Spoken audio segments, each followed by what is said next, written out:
En Fénix lo que vendrá, Oscar Echar, libre pensador y el nuevo orden mundial. ¿Dónde quedaría la Argentina? Gustavo Alves, consultor en negocios internacionales y una mirada a la geopolítica y los negocios. Además, Gastón Barrios, la nueva normalidad. ¿Hacia dónde vamos? Fénix y una mirada para entender lo que vendrá.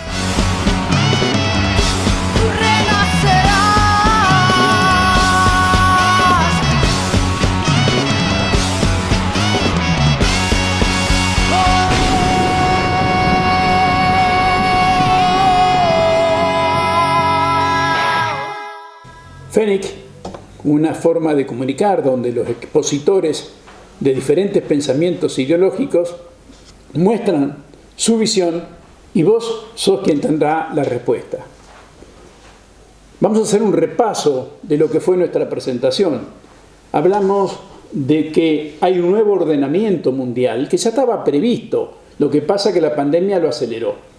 Este ordenamiento se está haciendo por continentes, se está haciendo por países asociados, inclusive algunos muy inteligentes, el caso de Emiratos Árabes Islamita, que se asoció con el país de Israel, que es judío, los islamitas y los judíos, pensando inteligentemente en un futuro que se viene. ¿Por qué? Porque el futuro que se viene va a estar cargado de un mundo pobre y hay que tratar de ser lo menos pobre posible. Y en ese recambio de realidad, América Latina está muy lejos de distar de todo. El Caribe está prácticamente cortado solo pensando en su turismo. México depende de Estados Unidos y el sur, Chile, Brasil y Argentina no está conversando. ¿Por qué no está conversando? No está conversando por algo que nos ocurre a los tres países. Tenemos una sociedad enferma. Tenemos una sociedad que descansa en una política que la ataca o la agrede. Tenemos un Estado que que tiene necesidad de achicarse, reordenarse, pero nos olvidamos de los deberes. Y esta sociedad enferma, de ataque, de situaciones excluyentes, impiden que tengamos soberanía política. Y si no tenemos soberanía política, por más que tengamos todos los recursos del mundo, no los vamos a insertar en un mundo que pretende ser mucho más colectivista. ¿Qué nos queda entonces por hacer? Porque esto va a sanar alguna vez. Nos queda el individuo. Y para el individuo ya hay mucha gente que está trabajando en este paradigma que, si bien sabemos que el mundo va a estar pobre, sabemos que vamos a estar más pobre, no significa que lo vayamos a resolver, significa que lo podemos saber. Muchos están trabajando, los empresarios están viendo cómo se reinventan, los más jóvenes, los empresarios juveniles, están viendo hacia dónde va el destino del orden laboral, de la reinversión laboral. Nuestros jóvenes entienden de que viven en un mundo virtual, lo utilizan para sus juegos, lo utilizan para comunicarse, lo utilizan para comprar. Bueno, a corto plazo va a tener que tener una impronta para que se incluya en la situación laboral. Y nosotros, los que tenemos 50, 60, 70, tenemos la necesidad de reinventarnos ya, porque el futuro nuestro es mucho más cercano. Y lo primero que hay que hacer para reinventarnos es ver dónde estamos parados. ¿Por qué? Porque el surgimiento del mundo va a ser plurigeneracional. Los que manejan el conocimiento van a necesitar de nuestra experiencia para administrar juntos el conocimiento, porque si no falla lo cultural, que es la potencia que tenemos los adultos. Voy a dar ejemplos prácticos para empezar a entender el tema. Nosotros pasa delante de los ojos el desarrollo y no nos damos cuenta por no ser personas digitales. Cuando observamos en una película de que el propietario del vehículo carga combustible me está diciendo cuidado con los expendedores de nafta, ese puesto puede desaparecer. Cuando vamos y tenemos un home banking, sí, qué hermoso, pero ¿cuántos empleados bancarios van a tener necesidad de reinventarse? Y así hay un montón de profesiones. Los que trabajan en una empresa simplemente tienen que mirar cómo se fabrica un auto y verán que la robotización está avanzando violentamente y a muy corto plazo la robotización va a reemplazar al hombre. Cuidado, que no nos agarre con mucha edad. Tenemos que saber todas estas realidades, como inclusive las un poquito más lejanas, que con un teléfono y una aplicación nos vamos a poder sacar hasta un electro. Bueno, ese mundo simplemente lo explico para manejar la velocidad que va a tener y en la cual nosotros no podemos quedar fuera. Tenemos que reinventarnos también. ¿Y cómo lo podemos hacer los adultos reinventándonos? De diferentes formas. Una, el trabajo en casa, que no todo va a ser digital. Va a haber envasados, qué sé yo, va a haber que envasar también edulcorantes, que puede ser un tipo de trabajo. ¿Cómo podemos reinventarnos? Bueno, aquel que tiene 50 años, que comience con esfuerzo a estudiar cómo reparar un aire acondicionado, un curso pequeño de un panel solar, de energía eólica. Aquel que es comerciante o monotributista debe comenzar a asociarse y a conversar con similares, porque si el mundo va a estar pobre, Argentina va a estar más pobre todavía, y el comerciante tiene que luchar contra lo digital porque la venta presencial va a ser muy moderada, debe tener en cuenta que los clientes de este lado vamos a ser minimalistas, vamos a comprar lo mínimo posible. O sea que la familia argentina va a llamar a un plomero cuando tenga el agua cerca del cuello. Una de las formas de los temas que vamos a desarrollar para el empleo del adulto es el de inventar y relacionar el absurdo.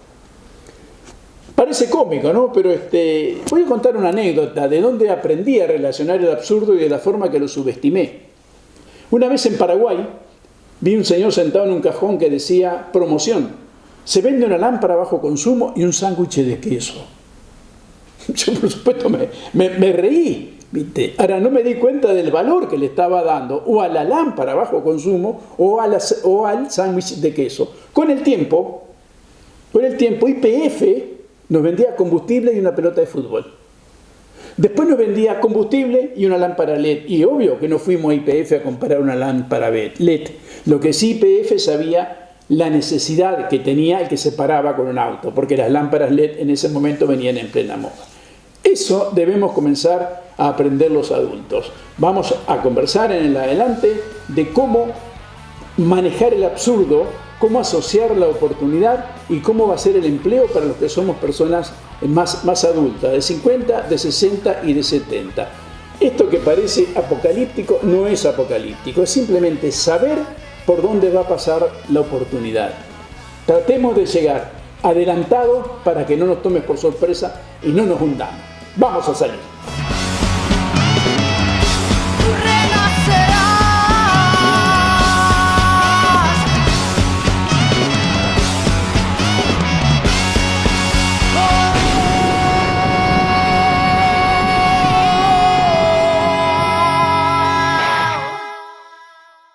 Mi nombre es Gustavo Alves, soy consultor en negocios internacionales y la propuesta es por lo menos conversar hoy rápidamente algunos elementos vinculados a la geopolítica como instrumento.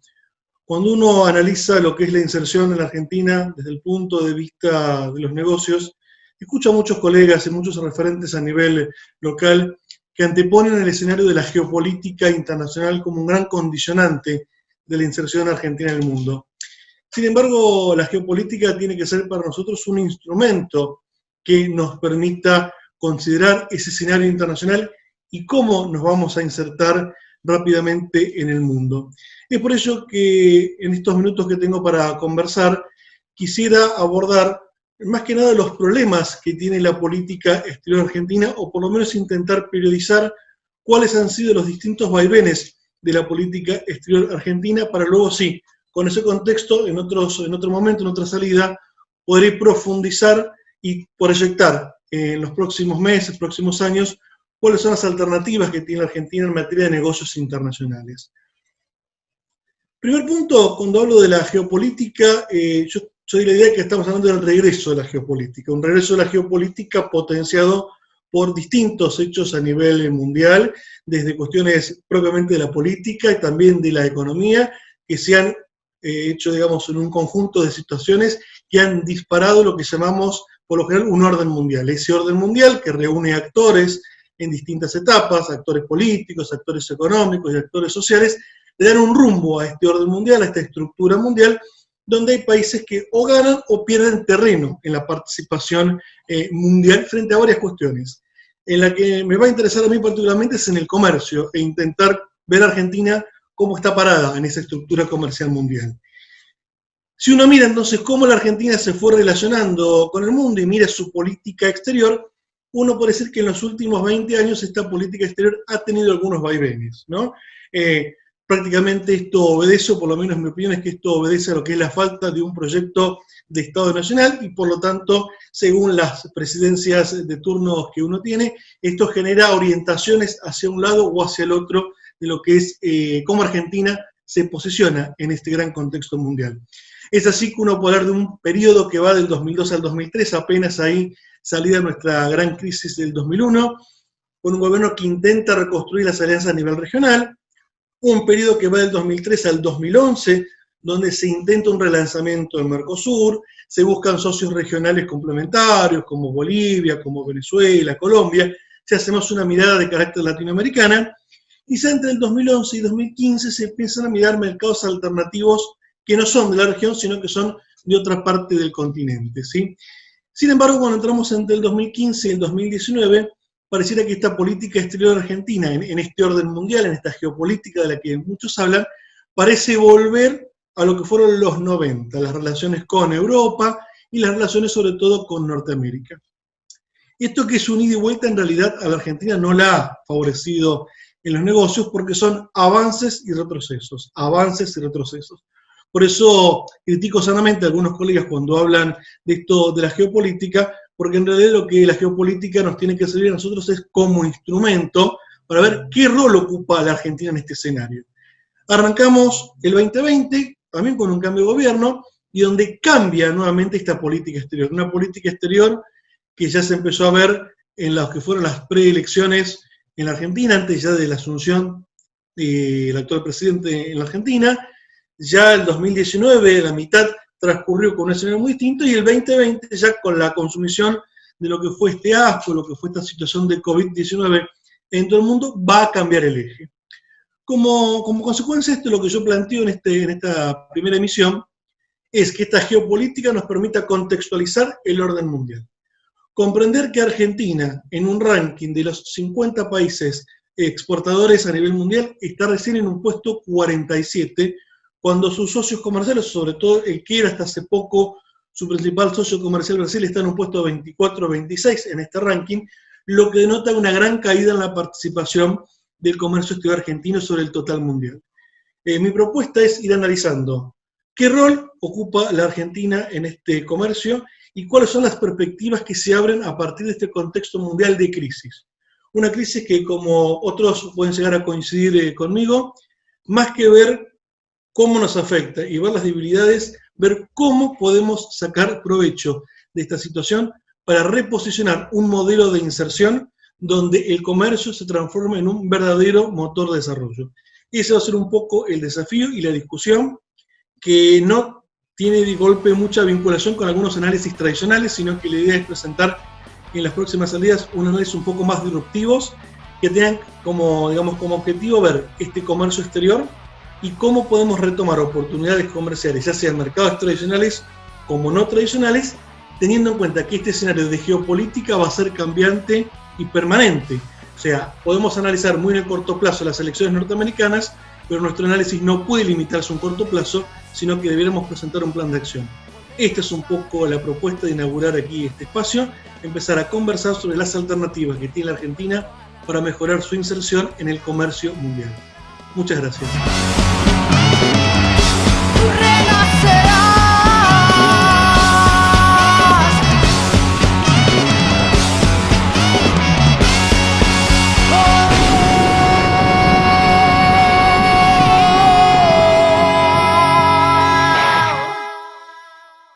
Hola, soy Gastón Barrios. Bueno, vamos a hablar un poco del futuro, de las tendencias que vienen y también un poco de cuál es la nueva normalidad. Un poco estábamos hablando, bueno, para tratar de sacar este evento y planteamos cuál era la nueva normalidad y hacia dónde íbamos. Yo creo que un buen antecedente respecto a esto es Estonia. Estonia, bueno, era un pequeño país dentro de la Unión Soviética Y al momento de la ruptura de la Unión Soviética se hizo un planteo bastante interesante. Bueno, ¿hacia dónde vamos? ¿Acomodamos la avenida principal de la ciudad o vamos hacia un cambio paradigmático y drástico de la forma de hacer gobierno?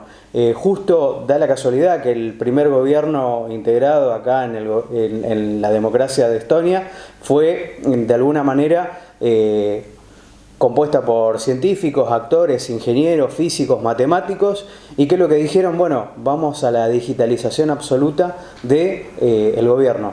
Esto que permitió que Estonia ahora el 99% de los trámites sean de formato digital. Hay solamente 3 trámites que se tienen que hacer de forma presencial, que son los divorcios, los contratos de persona a persona o de persona a privado y las actas de defunción que tienen algún proceso en común. Pero después el 99% de los trámites son de punto a punto. ¿Qué quiere decir esto? Que en ningún momento interviene un agente público. ¿Qué es lo que logró Estonia con esto? Bueno, ahorrar 2% del PBI. ¿Se imaginan el 2% del PBI en la Argentina resuelto por este tipo de trámites? Y bueno, empezaron a calcular también en cuánto impactaba en el tiempo. Y en el tiempo eran 8 años que se ahorraba cada ciudadano estonés al momento de querer generar alguna vinculación con el Estado. Bueno, la modificación de estas tendencias también dieron el manifiesto más interesante de Estonia, que es líder mundial en tecnología de ciberseguridad, marco de referencia para muchísimos países, por lo cual el trabajo de los ingenieros que desarrollaron estos software que permiten hacer todos los trámites a distancia, simplificaron la vida del ciudadano y por otro lado generaron mecanismos muy interesantes al momento de decir, bueno, un Estado tiene un elemento de seguridad informática que permite mantener a lo largo del tiempo esta cuestión de reservar los datos personales y la priorización de muchas cuestiones, por ejemplo, como la historia clínica digital. Estonia, desde que se nace hasta que se muere, se tiene una historia clínica y el ciudadano también elige qué es lo que se puede ver en la historia clínica. Eso es un avance completamente equidistante con respecto a la cuestión de la información. Y lo que estábamos hablando con Federico Fernández, que es director de la Fundación Ciudadanía Digital, con respecto al modelo estonés, es justamente no convertirse en un modelo que utiliza la tecnología para presionar mucho más al ciudadano, sino convertirlo en una verdadera democratización de la ciudadanía y simplificar trámites administrativos. El tiempo es esencial para la ciudadanía.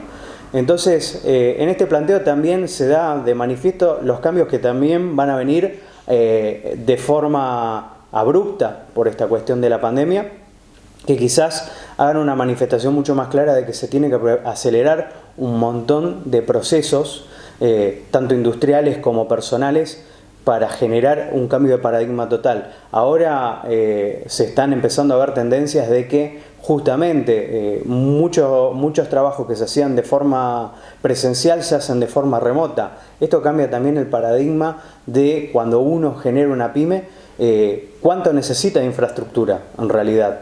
Porque ahora el poder lo tenés quizás en un celular.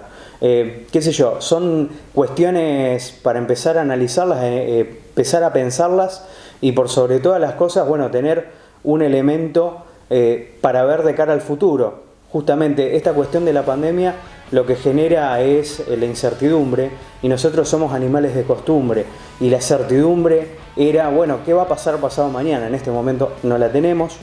Por lo que, bueno, este escenario de incertidumbre genera muchísima angustia y genera, de alguna manera, esa pérdida de rumbo de hacia dónde queremos ir como personas, como empresas o como sociedad. Yo creo que es un momento interesante para empezar a pensar qué es lo que se viene y cuáles son los mecanismos y las herramientas para pensar justamente en conjunto como sociedad hacia dónde queremos ir. Gracias.